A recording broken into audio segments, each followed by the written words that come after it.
नमस्कार, मैं जितेंद्र कुमार। साथियों, बिहार में एक बार फिर से राजनीतिक गलियारों में बड़ा खेला होने वाला है। 10 फरवरी को बहुमत साबित करना रहेगा। एक सप्ताह का समय बचा है, लेकिन यहीं पर पेच फंस गया। अब जीतन राम मांझी और कांग्रेस ने इस दौरान भारतीय जनता पार्टी, नरेंद्र मोदी और नीतीश कुमार की नींद उड़ा दी है।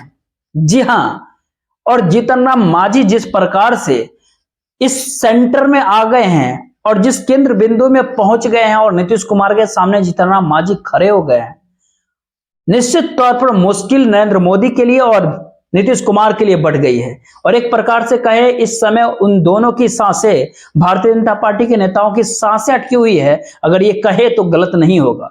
एक तरफ भारतीय जनता पार्टी और नीतीश कुमार, उन दोनों की क्रेडिबिलिटी दांव पे लगी हुई है, उनकी साख दांव पे लगी हुई है। अगर ये सरकार बिहार में गिर गई तो उसके बाद नीतीश कुमार का कैरियर, राजनीतिक कैरियर, उस पर भी एक फुल स्टॉप लग जाएगा और भारतीय जनता पार्टी वह भी लोगों के सामने एक्सपोज हो जाएगी बिहार में। कि देखिए, एक छोटी सी आपसे रिक्वेस्ट रहेगा कि वीडियो को लाइक और चैनल को सब्सक्राइब कर इस चैनल की ताकत को बढ़ाए।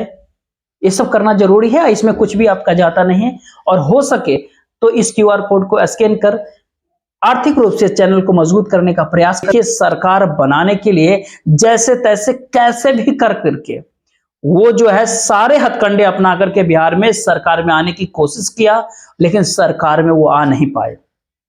ये सारे सवाल जो है बिहार की राजनीतिक गलियारों से जो चल रही है वर्तमान समय में, जिस प्रकार से खड़ा हो चला है राजनीतिक गलियारों में बिहार में, तो निश्चित ही तौर पर नरेंद्र मोदी जी के लिए और नीतीश कुमार के लिए बहुत बड़े झटके से कम नहीं होगा ये। जी हां, 10 फरवरी को बिहार विधानसभा में बैठना है तो बहुमत साबित करना है। अगर उस आंकड़े को अगर आप समझना चाहिएगा तो वहीं पे सांसें फूलने लगती है कि भारतीय जनता पार्टी ने भले ही नीतीश कुमार को 9वीं बार मुख्यमंत्री पद की शपथ दिलवा दिया हो, लेकिन कंफर्ट जोन में ना भारतीय जनता पार्टी है और ना नीतीश कुमार है।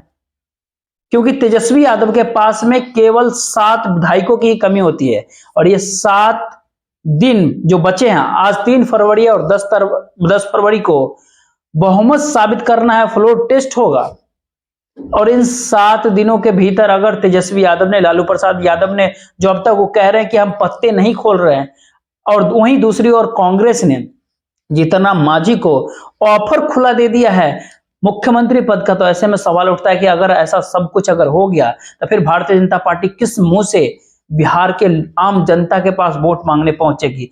किस प्रकार से भारतीय जनता पार्टी लोगों को ये बात दिखाएगी? ये बहुत अपने आप में बहुत बड़ा सवाल होता है। और जीतन राम मांझी को अब एक मंत्री पद दे करके भारतीय जनता पार्टी अपने पाले में कर पाएगी, रख पाएगी, बना पाएगी, या फिर वहीं दूसरी ओर जीतन राम मांझी को मुख्यमंत्री पद का ऑफर दिया जा चुका है, तो जीतन राम मांझी क्या करेगी बिहार में? ये बात केवल एक मंत्री पद तक का ही सीमित नहीं होता, ये बात इससे आगे बढ़ चुकी है। अब ये बात आंकड़ों के जरिए आप देख लीजिए कि आंकड़े जरा आप ध्यान दीजिएगा तो आंकड़ा होता है बिहार का, विधानसभा का जो पूरा जो मैथमेटिक्स होता है, वो कहता है कि सरकार इस समय में जो चल रही है इसको फ्लोर टेस्ट करके साबित करना है। इस सरकार के भीतर भारतीय जनता पार्टी में 78 विधायक होते हैं, जेडीयू के 45 विधायक होते हैं और हम पार्टी के 4 विधायक होते हैं, यानी जीतन राम मांझी का अन्य का 1 विधायक होता है। यानी कुल मिलाकर के कहते 128 विधायक होते हैं। कुल 243 बिहार विधानसभा की सीटें आती है, 2 सदस्य होते हैं, बहुमत के लिए चाहिए 122, और भारतीय जनता पार्टी के पास बहुमत से केवल 6 विधायक अधिक होते हैं। भारतीय जनता पार्टी के पास में केवल और केवल 6 विधायक अधिक होते हैं।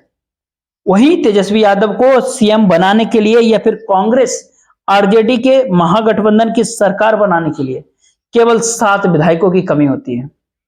यहां पर आरजेडी के पास 79 विधायक होते हैं, 79 एमएलए, कांग्रेस के पास 19 विधायक, लेफ्ट के पास में 16 विधायक होते हैं और एआईएमआईएम के पास 1 विधायक होते हैं। यानी कुल जमा संख्या होती है 115 बिहार विधानसभा में। अब 7 विधायक अगर तेजस्वी यादव के खेमे में, अगर कांग्रेस के खेमे में, इन गठबंधन महागठबंधन के खेमे में आ गई, तो फिर उसके बाद में floor test Bharatiya Janata party उसके भीतर बहुमत अगर हासिल नहीं कर पाएगी, और बहुमत हासिल अगर नहीं हुई भारतीय जनता पार्टी, तो फिर नीतीश कुमार मुख्यमंत्री नहीं होंगे। और नीतीश कुमार अगर मुख्यमंत्री नहीं हुए तो फिर नीतीश कुमार का कैरियर तो जीरो बंटाधार हो ही जाएगा। उसके साथ साथ भारतीय जनता पार्टी पर भी काफी गंभीर चोट पड़ेगा। हो सकता है कि काफी सारे लोगों का कहना कि भारतीय जनता पार्टी ऐसा मुमकिन कभी होने ही नहीं देगा।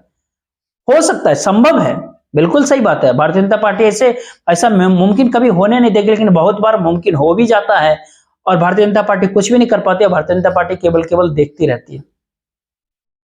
अब ध्यान दीजिएगा, महाराष्ट्र के भीतर सुबह सुबह शपथ दिलाया जाता है। महाराष्ट्र के भीतर जो है सुबह में देवेंद्र फडणवीस ने शपथ लिया, लेकिन उसके बाद जो है अजित पवार ने जिस प्रकार से पलटी मारा और उसके बाद में जो है देवेंद्र फडणवीस अजित पवार की सरकार धराशायी हो गई। और क्या बिहार के भीतर वही फडणवीस वाला सिलसिला बिहार में दोहराया जाना है? क्या सच में ये नंबर जो सिस्टम होता है, जो नंबर गेम, जिस समय जीतन राम मांझी छोटे खिलाड़ी, उनका एक बहुत बड़ा वजूद होता है, एक बहुत बड़ा अस्तित्व होता है बिहार की राजनीतिक में, वह इस बार सरकार को तय करेंगे, सवाल ये भी उठता है। और केवल जीतन राम मांझी भर का ही बात नहीं होता है, केवल विधानसभा चुनाव भर की बात नहीं होती है। भारतीय जनता पार्टी को केवल एक, अगर कोई ये बात कहे कि उनको एक मंत्री पद हम पार्टी को दिया गया, दूसरा मंत्री पद अगर उनको दे दिया जाए तो मामला सलट जाएगा, ऐसा भी नहीं होता। मामला केवल विधानसभा चुनाव तक ही नहीं सीमित, मामला केवल और केवल विधानसभा के भीतर मंत्री पद का भी नहीं होता है, मामला 2024 का भी होता है। और 2024 के लिए, चुनाव के लिए सीटों का इस समय जो बंटवारा होता है, उसके भीतर सीटें किसको कितनी दी जाए, यह भी अपने आप में बहुत बड़ा सवाल होता है।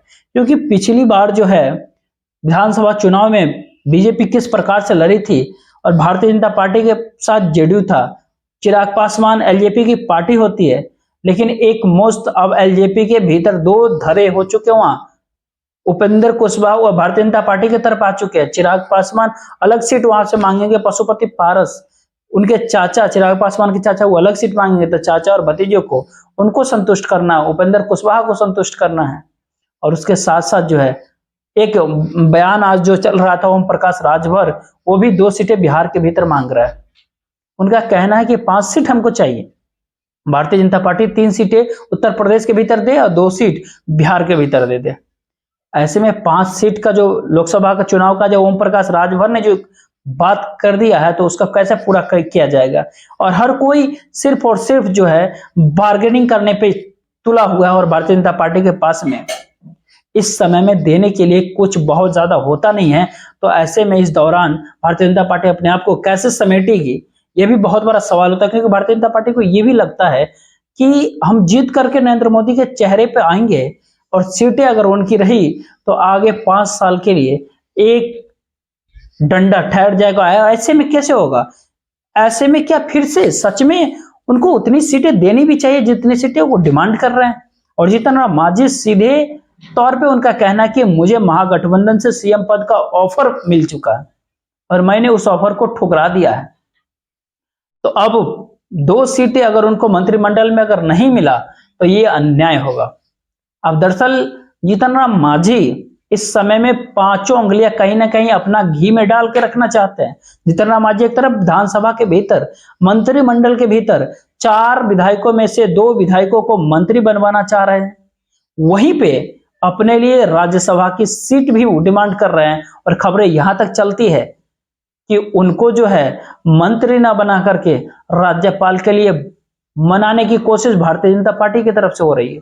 तो जीतन राम मांझी के भीतर इस समय पूरा कहते हैं ना मलाई ही मलाई है, और जीतन राम मांझी नाव को डुबो देंगे या फिर नाव को चलाएंगे, ये अपने आप में बहुत बड़ा सवाल होता है। जीतन राम मांझी इस समय में मौजूदा दौर में जिस प्रकार से बिहार की राजनीतिक गलियारों में सेंटर में आगे खड़े हो चुके हैं, मुख्यमंत्री का पद उनके लिए ऑफर है, मंत्री का पद बड़ा होता है या मुख्यमंत्री का पद बड़ा होता है, बीजेपी मनाएगी कैसे और जीतन राम मांझी मानेंगे कैसे? इस दौर में अपने आप में बहुत बड़ा सवाल होता है। और जीतन राम मांझी क्या वो पुरानी पीस भूल चुके हैं जो नीतीश कुमार ने उनको कहा था? नीतीश कुमार ने विधानसभा के भीतर उनको क्या कहा था? जिस तरह से जीतन राम मांझी को जलील किया था, उस बात को जीतन राम मांझी अभी भी वो दिल में छुपाए घूमते हैं। जीतन राम मांझी हिसाब पुख्ता करना चाहते हैं उसकी। तो ऐसे में सवाल उठता है, क्या जीतन राम मांझी उनको भारतीय जनता पार्टी, नरेंद्र मोदी, नीतीश कुमार कैसे उसको मनाएंगे? और जिस प्रकार से अभी के समय में जीतन राम मांझी के हाथ में जो मलाई है ना पूरा, ऐसा उससे प्रतीत होता है कि जीतन राम मांझी अपने हिसाब से उसको आगे खाना चाहेंगे। और वहीं दूसरी ओर ध्यान देंगे, लालू और तेजस्वी यादव का इस पूरे मामले के भीतर पूरा चुप है। कांग्रेस को इस पूरे मामले में आगे किए हुआ कि कांग्रेस जीतन राम मांझी को मना करके लेकर के आए, और बताया, ये कहा तो ये भी जा रहा है कि केंद्र लेवल से भी जीतन राम मांझी को मनाने की खबरें चल रही है। खबर यहां तक होती है कि कुछ समय पहले ही राहुल गांधी ने सीधे जीतन राम मांझी को फोन तक किया था। ये भी खबरें चलती है, मैं इस पे दावा नहीं कर रहा हूं, लेकिन जो खबरें के मुताबिक मैं बता रहा हूं, जीतन राम मांझी के लिए ये सब आसान नहीं है। केवल एक मंत्री पद से और संतुष्ट हो जाएंगे, 2 मंत्री उनको मिल जाएंगे तो संतुष्ट हो जाएंगे, या फिर मुख्यमंत्री एक बार फिर से बिहार में जीतन राम मांझी के भाग्य में लिखा हुआ है, उनके किस्मत में है। अब कुछ ही दिनों के भीतर, 1 सप्ताह के भीतर इससे पर्दा उठ जाएगा।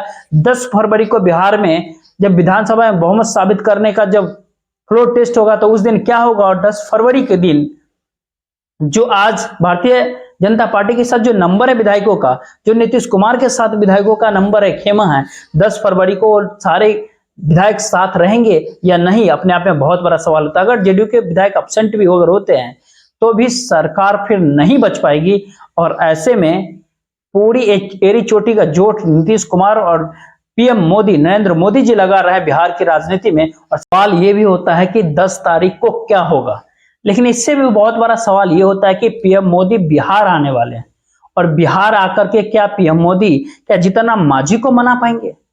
बिहार आकर के पीएम मोदी जब नीतीश कुमार के साथ में मंच शेयर करते हैं, मंच साझा करेंगे, उस समय क्या मैसेज देते हैं, यह भी अपने आप में बहुत बड़ा सवाल होगा बिहार की राजनीतिक में। क्योंकि केवल पलटी नीतीश कुमार ने इस पूरे प्रकरण में नहीं मारा है, पलटी तो भारतीय जनता पार्टी ने भी, यानी नरेंद्र मोदी जी भी ने मारी है, और पलटी अमित शाह भी ने मारा है। बिहार के डीएनए पे सवाल उठाने से लेकर के बिहार के भीतर भारतीय जनता पार्टी के दरवाजे बंद करने नीतीश कुमार के लिए जिस तरह से बयान दिए थे चाणक्य अमित शाह, नरेंद्र मोदी से लेकर के अमित शाह तक, ऐसे में पलटी मार जो है केवल जेडीयू नीतीश कुमार नहीं होते, बल्कि पलटी मार पीएम मोदी भी होते हैं, भारतीय जनता पार्टी भी साबित हो चुकी है, और अमित शाह भी पार्टी साबित हो चुके हैं बिहार की आम जनता के नजरों में। सवाल उठता है कि नजरों से नजरें मिलाने का जो अब जो पूरा मंच के ऊपर जो खेल चलेगा, उसके भीतर किस प्रकार से कवायद अब निकल करके देश के सामने आती है, और वहां पर क्या कुछ मैसेज दिया जाता है। और सबसे बड़ी बात इस दौर में यह होगी कि नीतीश कुमार क्या सच में अंदर खाने हैं इस पूरे प्रकरण पे कंट्रोल करने में लगे हुए हैं, या नीतीश कुमार के हाथ से इस वक्त बागडोर छूट चुकी है और नीतीश कुमार केवल और केवल बस मुख्यमंत्री के कुर्सी पर बने हुए हैं। हाँ, ये जरूर कहा जा सकता है कि नीतीश कुमार आज जब विभागों का बंटवारा किया गया तो उसमें 18 और 23 का रेशियो देखा गया था। 18 मंत्री वो नीतीश कुमार की तरफ होंगे और 23 मंत्री भारतीय जनता पार्टी की तरफ होंगे। एक तरफ जरूर कामयाबी हासिल कर सके नीतीश कुमार, वो होते home ministry. Home ministry Nitish Kumar अपने पास रख पाए हैं। गृह मंत्रालय बिहार का वो अपने पास रखते हैं नीतीश कुमार ने, और वहां पर वो कामयाब हो गए। लेकिन वित्त मंत्रालय वो जरूर सम्राट चौधरी को देना। तो सम्राट चौधरी से लेकर के नीतीश कुमार, और नीतीश कुमार से लेकर के जीतन राम मांझी, उपेंद्र कुशवाहा, चिराग पासवान, और अब तो एक पूरा और एक खेमा आ गया बिहार की राजनीति के भीतर, ओम प्रकाश राजभर। तो कैसे भारतीय जनता पार्टी इन सभी पूरे गणित को साध पाएगी, सॉल्व कर पाएगी? क्योंकि जीतन राम मांझी नीतीश कुमार से आंख नहीं मिलाते हैं, और वो बयानबाजी ऐसी होती है, कड़वे बोल ऐसे होते हैं कि अंदर खाने जो टीस होती है वो नीतीश कुमार और सम्राट चौधरी के भीतर दिल में भी होता है। सम्राट चौधरी मुख्यमंत्री बनना चाहते थे बिहार के, लेकिन मुख्यमंत्री नहीं बन पाए वो, नीतीश कुमार से बड़ी पार्टी के होने के बावजूद, और फिर सिर का मुरट्ठा अभी तक वो नहीं खोल पाए हैं। तो बहुत कुछ ऐसा है कि बिहार की राजनीति के भीतर अभी भी कहते हैं ना, दबे पांव रेंग रहा है, और ये कब अपना करवट बदल देगा, और कब करवट बदल करके फिर से बिहार की राजनीति का रुख फिर किस करवट बैठ जाएगी, ये तो कुछ दिनों के भीतर पूरे बिहार वासियों के सामने होगा, पूरे देश के सामने होगा। बिहार में भारतीय जनता पार्टी सच में क्या बहुमत हासिल कर पाएगी, या बिहार में भारतीय जनता पार्टी को एक बहुत बड़ा झटका लगने वाला है? नीतीश कुमार का कैरियर दांव पे होता है। भारतीय जनता पार्टी की अपनी लोकसभा के भीतर वोट बैंक वो दांव पे बिहार में लगा हुआ है। भारतीय जनता पार्टी के वोट बैंक एक तरह से कहा जाता है कि नाराज है बिहार के भीतर। भारतीय जनता पार्टी के वोट बैंक और क्षेत्रीय नेता वो ये कहते हैं कि हम सरकार बना सकते थे, लेकिन नीतीश कुमार के साथ आकर के जिस प्रकार से सम्राट चौधरी उनके खिलाफ एक माहौल बनाए हुए थे बिहार में, कहीं ना कहीं उससे आम जनता को धक्का लगा है। और ऐसे में होगा क्या, सबसे बड़ा सवाल है। देखते रहिए, हम नजर बनाए रखेंगे। आप कैसे देखते हैं, अपनी राय जरूर दीजिएगा। जय हिंद, जय